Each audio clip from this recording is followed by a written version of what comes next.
Ladies and gentlemen, before we start, I'd like to shift your attention toward this slide over here, where it says school is ruining the life of our children.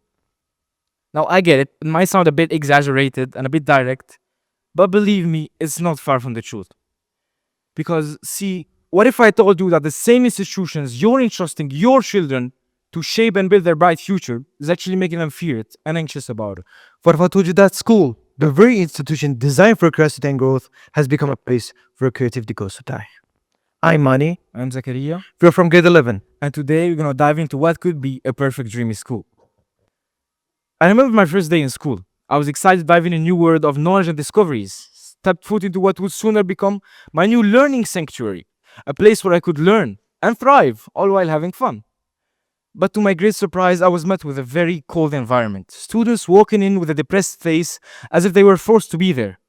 And I thought to myself, why so serious? I mean, school is supposed to be a second home, a place where learning is not a chore, but an adventure, a place where curiosity is nurtured and individuality celebrated.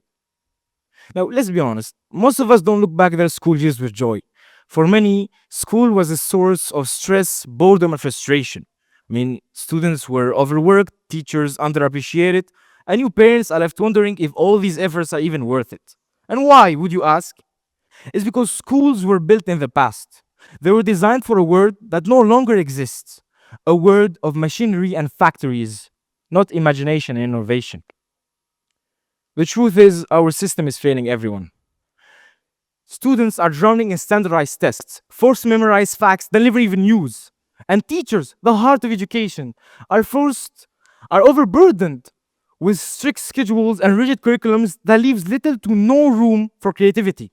And parents are just left helpless as they watch their lovely children lose their love for learning. And the worst part? Our system isn't preparing our students for the future. I mean, in a world that values critical thinking, collaboration, adaptability, our schools are still stuck in the lame old memorizing and one size fits all solutions. The result?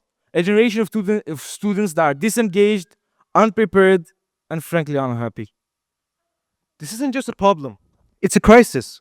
But why not? We have the solution. A perfect dreamy school. Imagine a school where students don't dread Mondays. A school where learning is not a chore but an adventure. A school where every child feels seen, valued, and inspired to reach their full potential. This dreamy school is built on three pillars: flexibility, creativity, and purpose. Instead of rigid schedules, students have the freedom to explore their passions. Instead of standardized tests, they can work on real world projects that matter. Instead of sitting in rows, they collaborate in spaces designed for innovation. This is not just a school, it's a launchpad to the future, a better future for all. The impact of this dreamy school goes far beyond the classroom. Students who graduate from this kind of environment won't just be ready for the future, they'll shape it. They will be the problem solvers, the innovators, the leaders who tackle global challenges with confidence and creativity. But the ripple effect doesn't stop there. Teachers will feel empowered to inspire, not just instruct. Parents will see their children thrive, not just survive. And communities will benefit from schools that are hubs for innovation and collaboration. This is the power of reimagining education. It's not about fixing schools, it's about transforming lives. It's time to dream big. Why do so many people hate school? The answer is clear, because the school as it exists today doesn't work for most of us. But it doesn't have to be that way.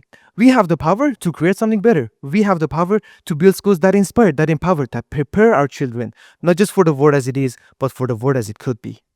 The dreamy school is not just a dream, it's a possibility, and it starts with us. So I'll leave you with one final question. What kind of school do you prefer for the next generation? Let's dream big, let's make it happen.